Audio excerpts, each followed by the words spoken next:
Luanda, dans la partie est de la République démocratique du Congo. Tout a commencé par la prière et une minute de silence en mémoire de toutes les victimes de la guerre d'agression dans l'est du pays, à laquelle le secrétaire permanent de l'Union sacrée de la nation André Mbata a convié l'assistance.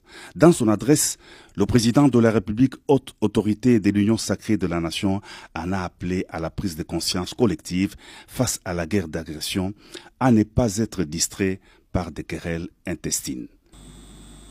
L'ennemi est debout, l'ennemi est actif. L'ennemi, ce n'est pas seulement celui que vous voyez.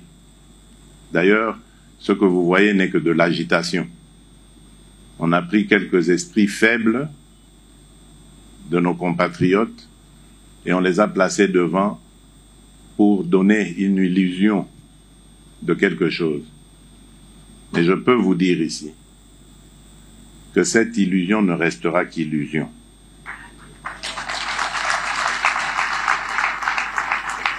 Elle ne se transformera pas en réalité.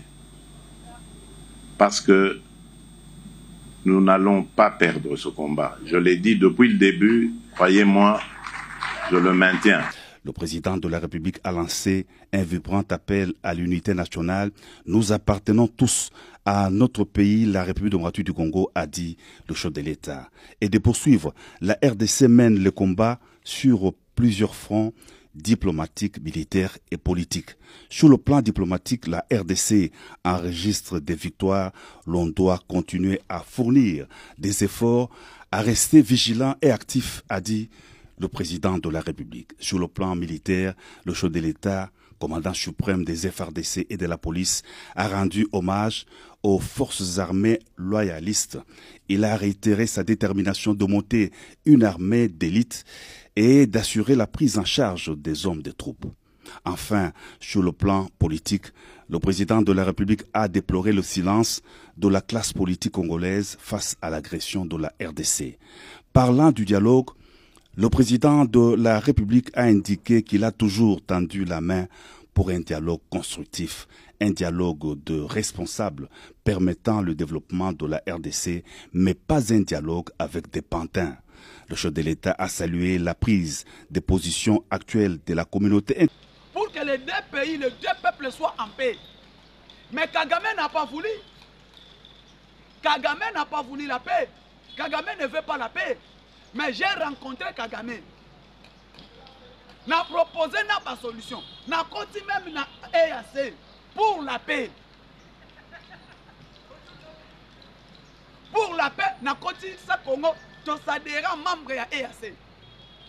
Mais Kagame, comme c'est le chef des pantins, a créé un pantin na Bengami M23.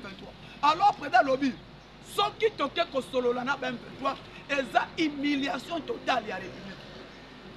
Le Congo sera humilié totalement. Quasi totalement, la République démocratique du Congo sera humiliée.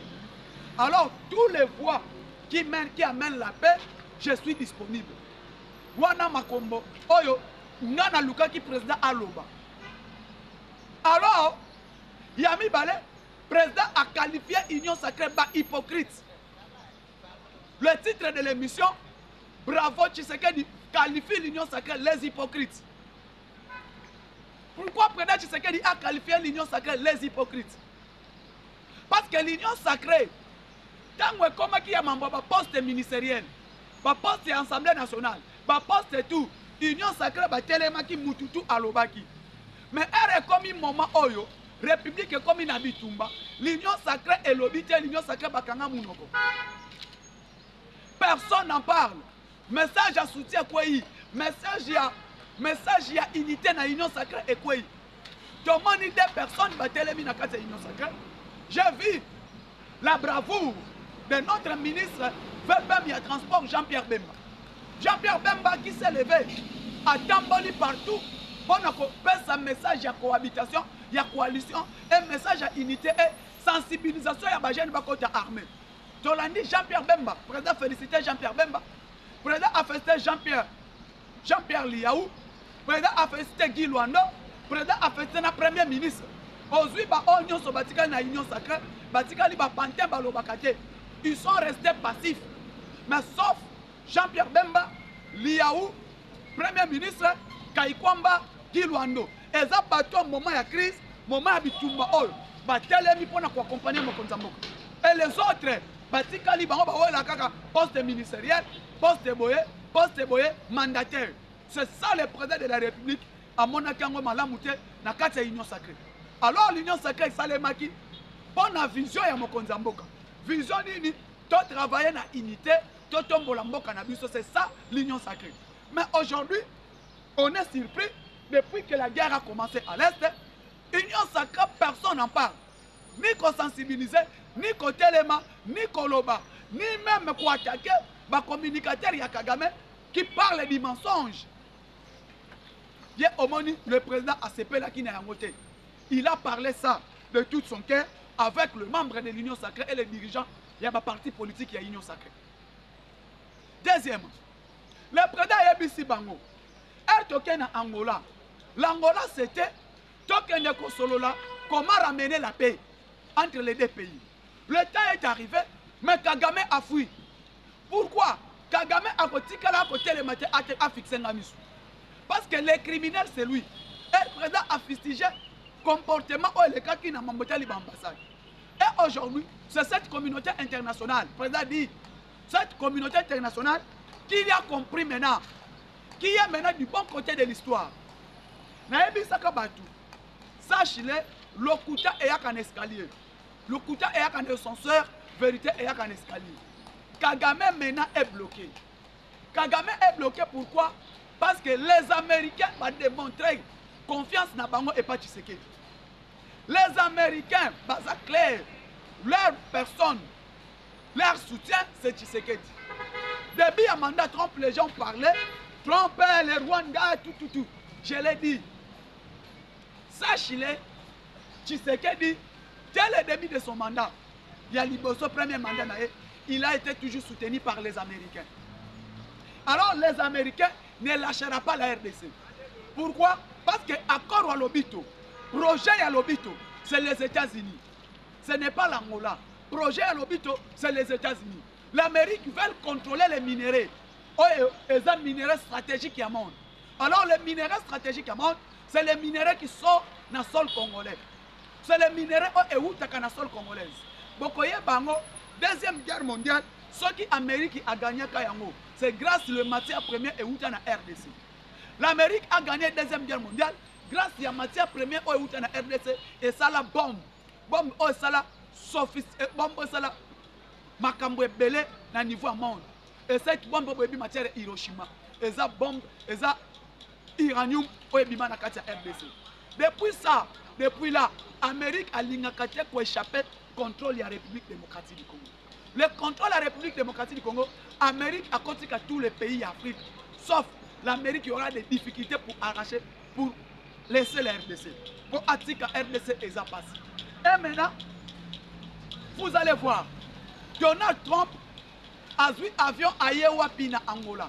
Aye na Angola na Lobito.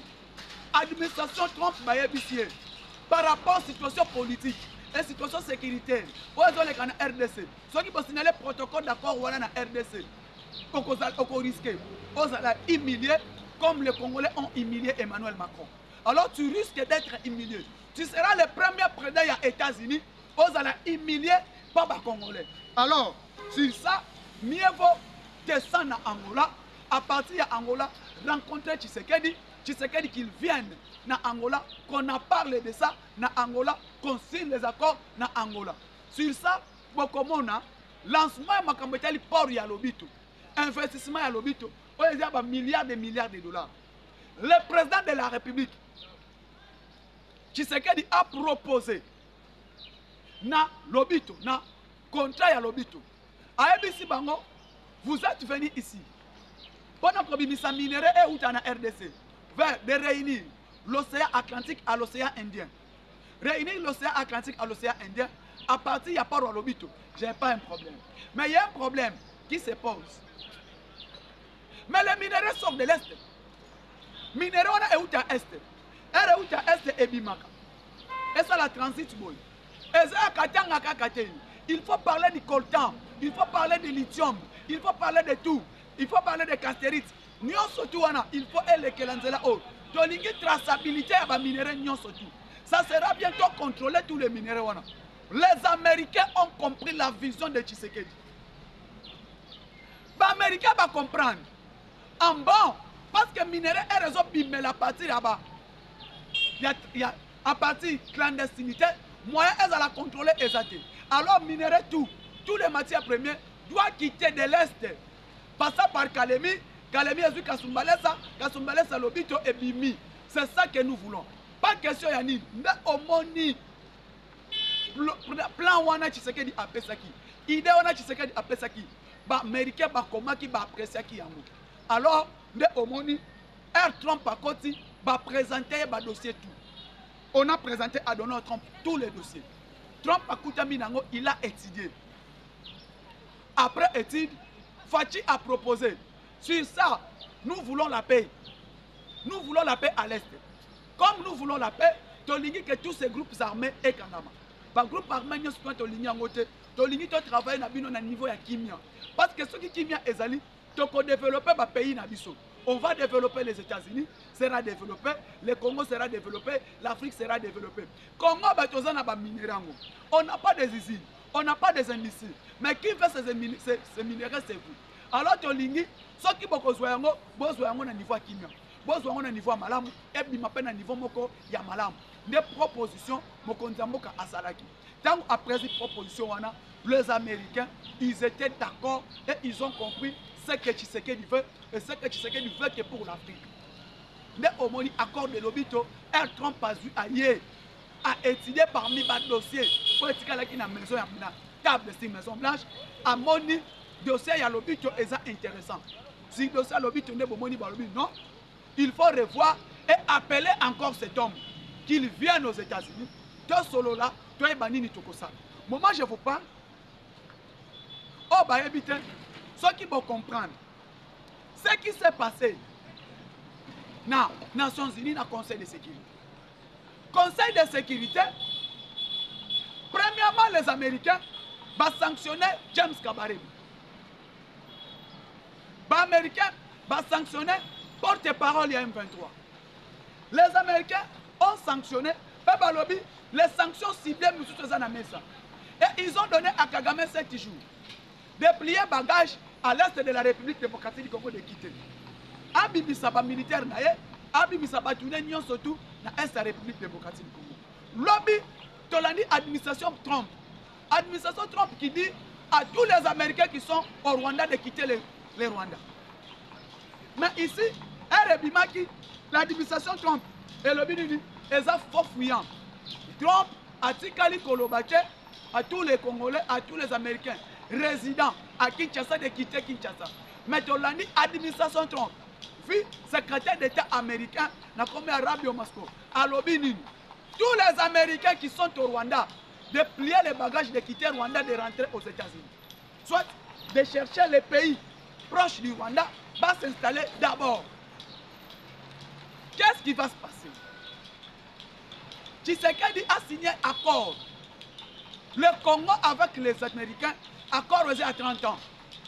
C'est ce que Tshisekedi a fait. Il faut développer le Congo avec les Américains ensemble pendant 30 ans.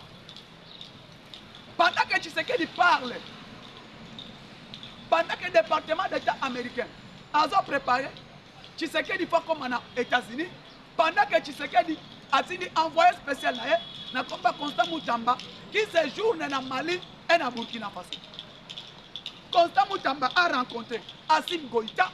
Constant Moutamba va rencontrer Ibrahim Traoré Ibeka. Pour quelle mission doit éviter? C'est ça maintenant que je voulais dire aux Congolais. Pendant que le pays est en guerre, pendant que le pays souffre d'une insécurité qui est grandissante, mais pendant que le président Félix Tshisekedi a déployé une diplomatie agissante, pendant que la diplomatie congolaise, la diplomatie à chef de l'État, ils ont ça la paix Moussala. Pendant que Kotoyo, on parle sur le plan diplomatique, pendant que Kotoyo, on prépare l'armée. Et cette armée qu'on est en train de construire, que cette armée, est comme une armée puissante capable de vaincre l'ennemi. Tomoni, département d'État américain. Il y a une invitation spéciale. Et pas le président de la République. De ce département d'État américain, le secrétaire d'État Otomi Kombo Arabio. C'est lui qui a envoyé l'invitation qu'au mois de mars, Tshisekedi devait prendre son avion pour aller se rendre aux États-Unis. Kotayo, rencontre Salami entre Donald Trump avec qui? Donald Trump avec Vladimir Poutine. Trump qui dit à Zelensky de s'humilier Basolola na Poutine. Pe ayoka oyo Poutine a lobby. Analysez. Tango ngana lobaki. On a dit à Tshisekedi akende na États-Unis. Akende na Russie. On a dit à Tshisekedi akende pas Poutine. Asenga soutien Poutine. Mais le président lobby, j'ai confiance à cette communauté internationale. J'ai confiance à cette communauté internationale. Et je regrette même les comportements des Congolais qui ont massacré les ambassades. Parce qu'aujourd'hui, cette communauté internationale est là qui si Bisso, bonne volonté n'a pas accompagner Bisso. Mais on ne peut pas se laisser faire. Pendant que la communauté internationale va nous accompagner et nous serons là. On ne peut pas croiser nos bras. Nous devons travailler, construire cette armée. Tobongisa armée. Armée Tobongisa est comme une armée capable et une armée puissante. Allez-y comprendre. Chita Goma, Chita Bukavu, président Alobeli Yango devant l'Union sacrée. Et ça comportement de nos officiers. Et ça comportement de certains de nos officiers dans l'armée. Manque de commandement, manque de vision. C'est ça qui a fait que Bukavu tombe comme tombe. Et ces généraux, ces officiers, d'autres seront arrêtés. Le président a regretté le comportement yaba officiel na biso na kati armée. Le président a regretté le comportement yaba kambi armée. Alors, on est en train de réparer l'armée. J'ai commencé la réforme de l'armée, c'était en 2022. Il faut un salement. Mais tu vois qu'il y a urgence dans le M23 à côté de la Kibiso. Pendant qu'on doit réformer l'armée, pendant que la guerre est venue, on ne peut pas suivre deux lièvres à la fois. Il faut te concentrer, te libérer le territoire. Il faut te concentrer, te armée. Mais pendant que tu es armé, l'ennemi à côté. Tu es kobunda. Ndemi loko président Alobaki devant l'Union sacrée. Et cette armée, on a qui détruit. Na brassage, na mixage. Brassage, na mixage et bomi armée. Tolandi Joseph Kabila, Ngaï Nabino. Kabila qui sort dans les médias d'Afrique du Sud, devant la SADC. Kabila qui part, ce qui s'est passé au Congo, c'est Tshisekedi. Parce que le problème est que vous avez l'armement. Le problème est que vous avez le dialogue. Vous avez envisager 1 plus 4. 1 plus 4 est là qu'on va envisager. Et là qu'on nous soutient. Pour FCC et pour l'opposition, il faut aller à 1 plus 4. Alors 1 plus 4, Tshisekedi plus 4 vice-président. C'est ça Kabila idée naïe. Tant que Kabila a l'obani nikeno, les opposants sont aux arrêts, les journalistes sont bloqués. Depuis Tshisekedi a eu pouvoir, opposant Nini est en prison. Quel est cet opposant qui est en prison? Je suis prisonnier politique. Depuis 2019 jusqu'à aujourd'hui, nous sommes en 2025. Parlez-nous un peu. Quel est cet opposant qui est en prison? Dans le mandat Tshisekedi, il y a un opposant moko, au hasard emprisonné. Dans le mandat Tshisekedi, il y a un journaliste moko, au hasard arrêté. Dans le mandat Tshisekedi, il y a un presse nini, au bakata signal. Exactement. Donc vous comprenez que la classe politique congolaise est malade. Tshisekedi qui disent massacre. Kabila Zolobela massacre ya Congo, Joseph Kabila. Na Tshisekedi Kabila Zolobela massacre. Kabila Zolobela kokanga opposition, opposant. Kabila Bosani yo ocheche Tshisekedi na résidence surveillée. Kabila Bosani yo okanga Frank Dion okanga banani. Violation des droits de l'homme. Kabila, tu veux nous donner confiance, conseil dans ma violation des droits de l'homme na Congo. Kabila, Et Tshisekedi, que violation des droits de l'homme est mati par rapport à n'importe qui n'a yo. Kabila, na Tshisekedi na violation des droits de l'homme. Qui viole les droits de l'homme? Lelo Oyo. Quand Kabila, tu parles de mes gestions, il y a mandat Tshisekedi. Kabila, tu parles de mes gestions, il y a mandat Tshisekedi. Dans un rapport, il y a IGF. Rapport, il y a IGF. L'inspection générale des finances, avec chef de service, les loups, Gilles Alinguete. Pendant que tu vois, rapport, il y a IGF. Sir Boukangalonzo, parce que Kabila parle de mes gestions. Sir Boukangalonzo, l'État congolais a dépensé plus de 1 milliard dans le projet Boukangalonzo. Qu'est-ce que ça nous a donné? Où se trouve le projet Boukangalonzo, Joseph Kabila? Il y a un projet Boukangalonzo concernant le rapport, il y a IGF au BP Sabiso. Projet Boukangalonzo au salaire à Monini. Mbongo Ekenda Boukangalonzo et Salato et Salaté. C'est Joseph Kabila. Kabila, tu nous parles de mes gestions. Donnez-nous projet, il y a 1000 écoles chaque année. Et chaque territoire, il y aura une infrastructure universitaire. Où se trouvent les universités? Mbongo Ebima. Mes gestions à Joseph Kabila. Kabila Zob Sabiso, mes gestions. Il y a Bisabiso dans nos rapports, il y a Boukangalonzo, Mbongo Nango Ekendawan. 1 milliard de dollars et pour les Congolais. Kabila, tu nous parles de mes gestions. Parlez-nous projet. Il y a aéroport Yandjili. Construction et réhabilitation, il y a aéroport Yandjili. Concernant mes gestions à Joseph Kabila. Mbongo, il y a aéroport Yandjili et Kendawapi. Les lobbies sont Congolais, tu peux pas foutre un go pass dans l'aéroport. Pour te voyager, pour ne pas besoin Mbongo, il y a des Chinois. Oyo yo au détournant, na ba José Makila, na ba Matata Mponyo. Projet Yanini, il y a aéroport Yandjili. Kabila, tu vas nous parler de mes gestions. Parlons un peu. 50 millions de dollars. Il y a ma carte visa reliée au trésor de la République. L'IGF a parlé de ça. Ma carte visa. Oh, Batunayo, il y a Kabila Bazoua. Batunayo, il y a yo. Bazoua, ma carte visa, reliée au trésor congolais. Plus de millions de dollars et bimaka. Mbangwana Bachadari, Banani, tout consomme, Babana au Kabolango. Grâce il y a contrôle. Il y a IGF, contrôle a priori et contrôle concomitant. IGF Aya Asala a déconnecté ma carte visa. Tu veux nous parler de ma gestion à Tshisekedi? Est-ce qu'aujourd'hui tu peux comparer gestion à Tshisekedi et gestion à Kabila? Kabila, tu parles que ma gestion à Tshisekedi. Tu y as laissé les militaires avec quel salaire?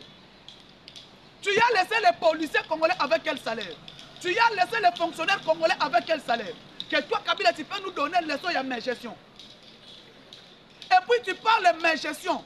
Là, exemple, tu dois lire et relire. Oui, il y a un mandat Tshisekedi. Projet Nini Oza détourné Mbongo a pris de 1 milliard de dollars. Grâce à Nani, l'IGF a formé Missou. Tshisekedi au pouvoir avec gestion Tshisekedi. Ton money était plus ou moins 3 fois par fonctionnaire à l'état salaire et mati. Oyo yo tigala ko sale yango te. Lelo nazolo baboye. Paye ya mois de mars, le 25 mars. Botuna basoda bakozwa salaire ya combien? Botuna basoda bakozwa salaire ya combien? Chef de l'état à lobby, dernier militaire na mois de mars, il va toucher 500 $. Yebisa biso yo futa soda combien? Chef de l'état samedi à lobby le 25 mars. Paye ya basoda les militaires. Dernier militaire va toucher 1 400 000 francs congolais. Yebisa, tu as fait 18 au pouvoir. Tu as laissé les militaires avec quel salaire? Joseph Kabila. Oh, violation des droits de l'homme. Yebisa, tu as bomba chez Beyanan. Tu as bomba fidèle Bazananan. Quand vous voulez parler de mes gestions, il y a droit de mes gestions, il y a gouvernance. Il ne faut pas comparer Tshisekedi et Kabila parce que ça molili na mouini. Molili na jour. Parce que Tshisekedi a tiré le opposante. Tshisekedi a tiré le Moutouté. Mais tu as mis fidèle, tu vas en plein mandat Kabila. Tu as mis fidèle Bazana à Koufa en plein mandat Kabila.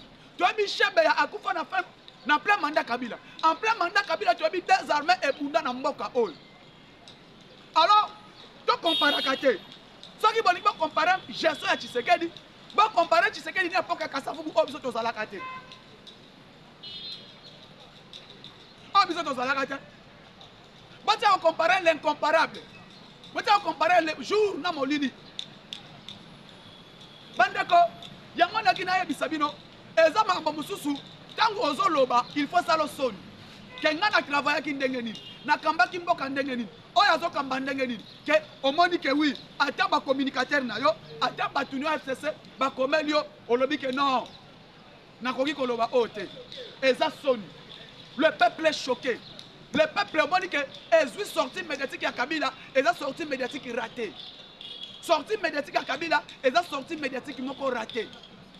Pourquoi? Parce que le bac est pas non tribalisme oh y a n'amboka n'est commis. Mais aujourd'hui on parle de gestion. Ah non, faut pas comparer Tshisekedi et Kabila. Parce que le avec le ministre des Finances qu'on appelle moi n'amboka Doudou Fwamba, Tomoni Ango, Doudou Fwamba y a moins d'une année.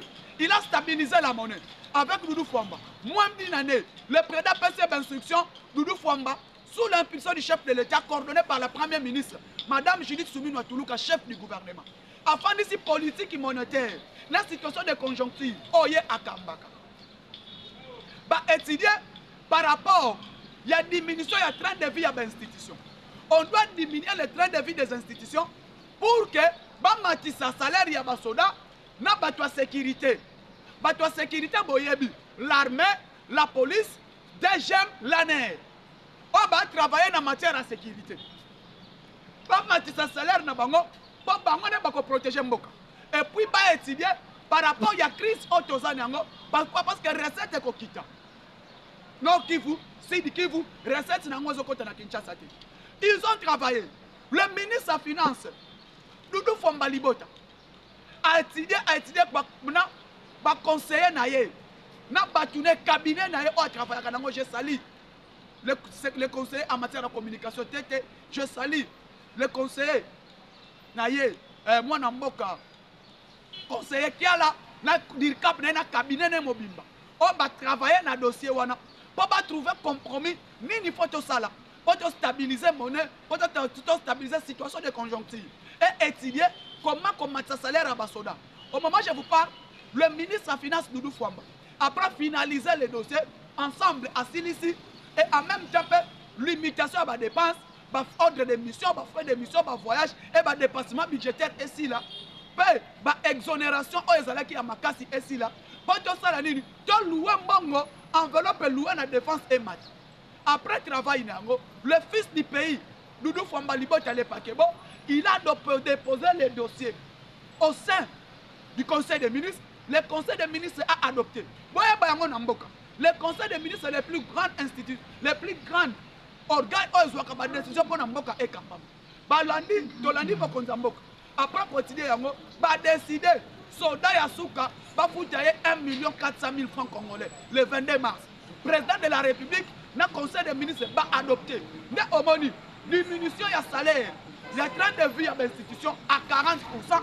Parce que 40% dans la présidence, 40% dans l'Assemblée nationale, 40% dans le Sénat, 40% dans le gouvernement. Batindi yango na armée. Pour nani, pour passer l'enveloppe louée à la défense et matamakasi. Nde omoni, félicitations à Mokonzamboka. Décision na peuple congolais ayambi yango.